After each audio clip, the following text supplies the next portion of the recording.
빌립보서 4장 4절에서 7절의 말씀 공독해 드리겠습니다.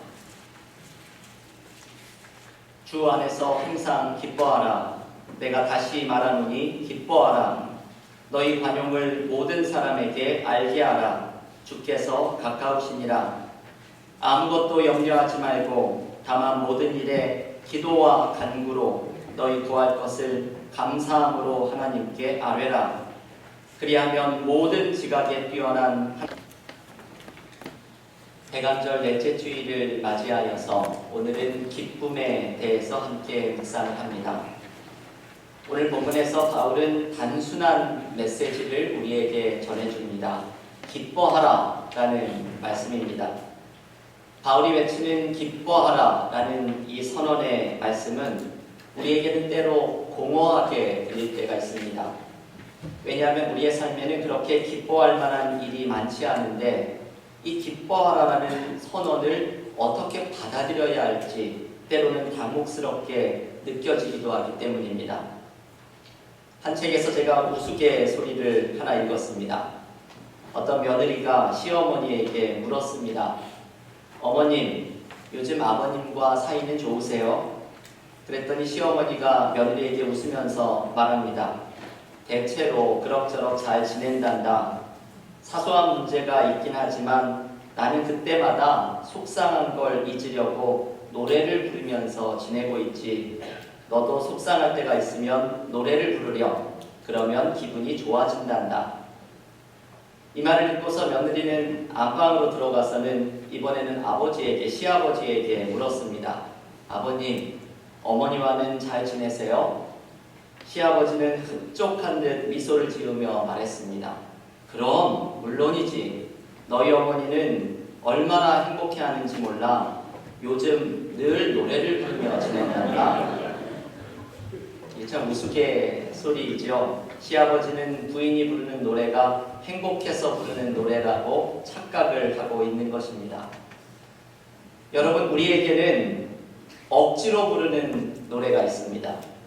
때로 힘든 일을 잊어버리려고 억지로라도 이 시어머니처럼 노래를 부르면서 이겨내려고 하는 것입니다.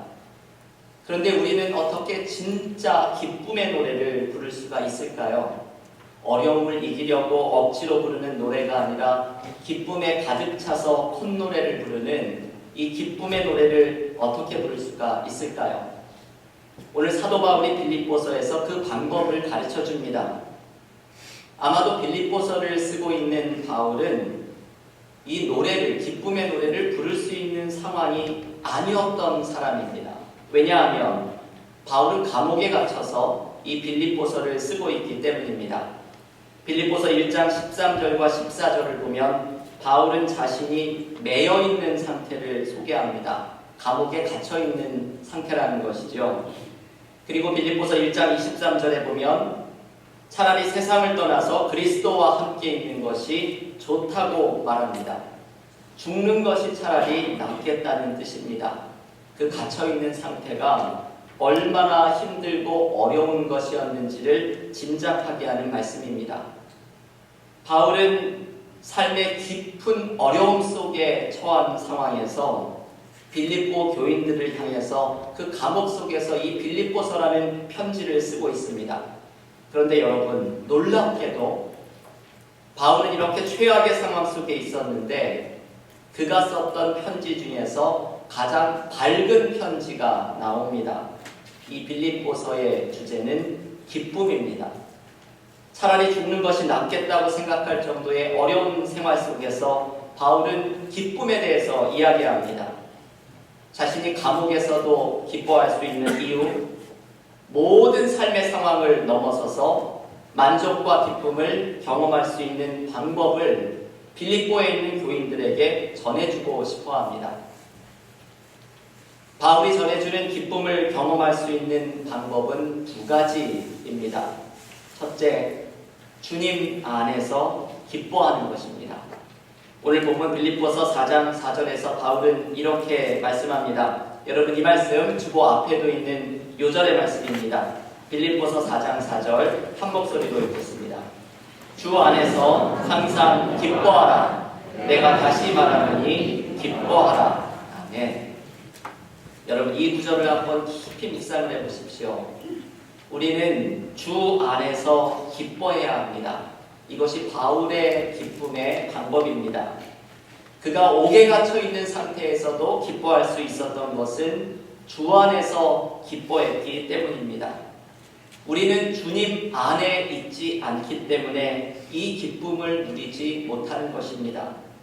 주님을 그 마음에 가득 채운 사람은 삶의 상황에 흔들리지 않는 기쁨을 소유합니다.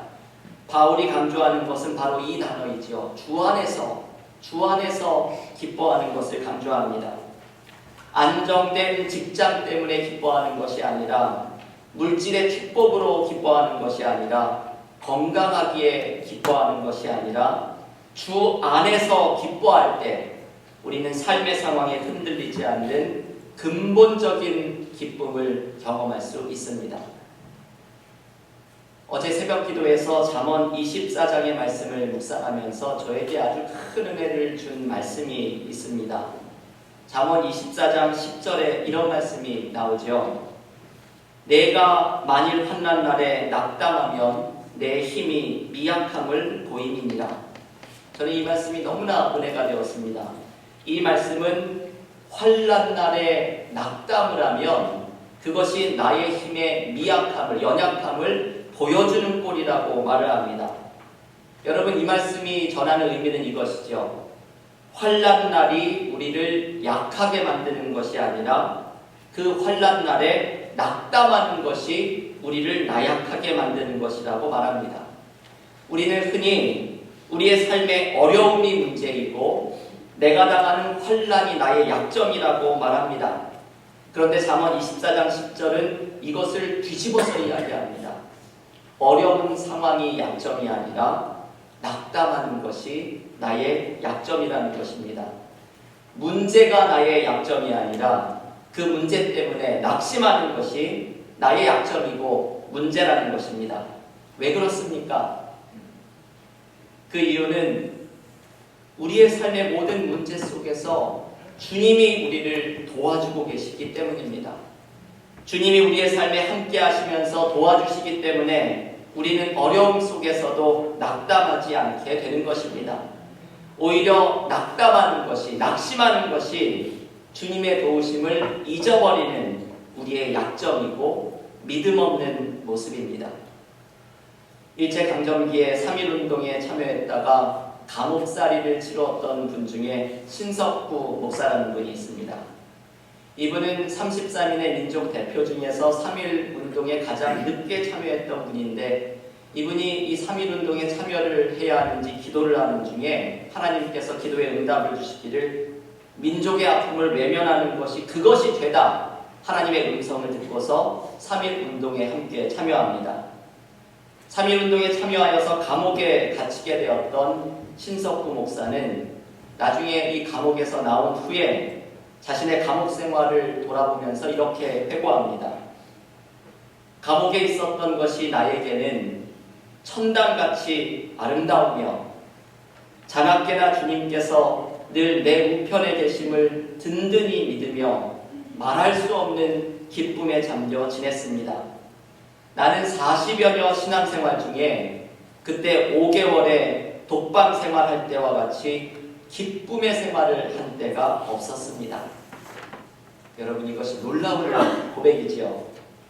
40년의 신앙생활을 하는 중에 가장 기쁨의 생활을 하는 것이 그 5개월 동안 감옥에 갇혀 있었던 시간이라고 고백합니다. 그 이유는 자나깨나 주님께서 그 우편에 함께 계심을 경험했기 때문입니다. 여러분, 이것이 사도 바울이 경험했던 기쁨입니다. 삶의 어려움 속에 함께 하시고 도와주시는 주님 안에서 기뻐하는 것입니다. 교우 여러분, 이제 이틀 후면 아기 예수께서 이 땅에 오시는 성탄절을 맞이합니다. 이번 성탄절에 주님께서 여러분의 삶 속으로 찾아가실 것입니다. 주님이 찾아오셔서 함께 하실 때 우리의 삶에는 기쁨이 넘치게 됩니다. 요한복음 16장 22절에서 주님께서 이렇게 말씀하십니다. 지금은 너희가 근심하나 내가 다시 너희를 보리니 너희 마음이 기쁠 것이요 너희 기쁨을 빼앗을 자가 없으리라. 아멘. 주님께서 우리를 찾아오실 때 우리의 삶에는 기쁨이 넘칩니다. 주님이 주시는 이 기쁨을 빼앗을 자가 없을 것입니다. 이번 성탄절 우리의 모든 삶의 상황을 넘어서서 주 안에서 기뻐하는 은혜를 누리는 믿음의 교우들이 되시기를 간절히 기원합니다. 두 번째, 우리가 삶에서 기쁨을 발견할 수 있는 방법은 하나님의 신비한 인도하심을 깨달을 때입니다. 오늘 본문에서 빌립보서 4장 6절과 7절에는 우리가 암송할 만한 중요한 말씀이 등장합니다. 이렇게 바울은 고백합니다. 아무것도 염려하지 말고 오직 기도와 간구로 너희 구할 것을 감사함으로 하나님께 아뢰라. 그리하면 모든 지각에 뛰어난 하나님의 평강이 그리스도 예수 안에서 너희 마음과 생각을 지키시리라. 아멘. 여러분, 이 말씀은 기도의 중요성을 알려주는 말씀이죠. 그런데 여기에 등장하는 특별한 표현이 있습니다. 모든 지각에 뛰어난이라는 표현입니다. 영어 성경은 이것을 번역하기를 which transcends all understanding 이라고 번역합니다. 모든 이해를 넘어서는 이라는 뜻이죠. 이것을 새번역 성경은 번역하기를 사람의 헤아림을 뛰어넘는 이라고 번역을 합니다. 여러분, 이 말씀을 한번 묵상을 해보십시오. 내가 기도할 때 사람의 헤아림을 뛰어넘는 모습으로 하나님의 은혜가 우리에게 찾아온다는 것입니다. 이것이 바로 우리의 기쁨의 이유입니다. 우리가 삶의 문제를 가지고 하나님 앞에 나아가 기도할 때에 우리의 헤아림으로서는 이해할 수 없는 나의 인간적인 헤아림을 넘어서는 신비한 하나님의 은혜를 경험하게 됩니다. 이 은혜를 경험하면 어떤 문제 앞에서도 낙담하지 않습니다. 나의 계산으로는 예측할 수 없는 하나님의 신비한 은혜와 인도하심이 나에게 찾아올 것을 믿기 때문입니다. 요즘 새벽 기도에서 잠언의 말씀을 묵상하면서 저는 특별한 은혜를 체험할 때가 많이 있습니다. 이 말씀을 준비하는 사람이 원래 제일 은혜를 많이 받는 법이죠. 잠언의 말씀이 이렇게 귀한 말씀이었는지를 느낄 때가 많이 있습니다. 요즘 제가 자주 묵상하면서 기도하는 말씀 가운데 하나가 하나님께서 우리의 인생의 걸음을 인도하신다는 잠언의 말씀입니다. 유명한 말씀인 잠언 16장 9절은 이렇게 말합니다.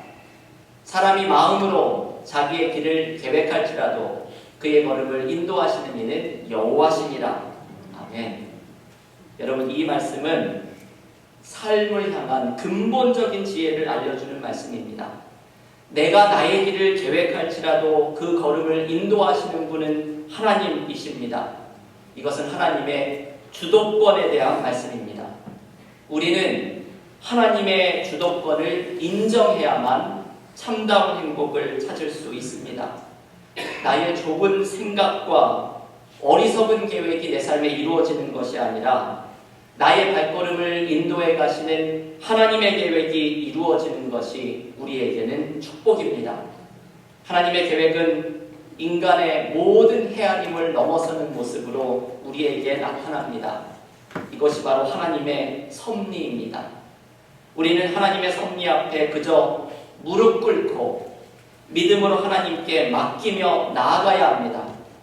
나의 계획에 갇혀져 있는 교만한 자가 아니라 사람의 헤아림을 넘어서는 모습으로 우리를 인도하시는 하나님께 열려있는 사람으로 나아가야 합니다. 여러분, 이것이 너무나 중요하죠. 내 생각에 갇혀있는 자가 아니라 하나님의 생각에 열려있는 자에게 은혜가 찾아옵니다.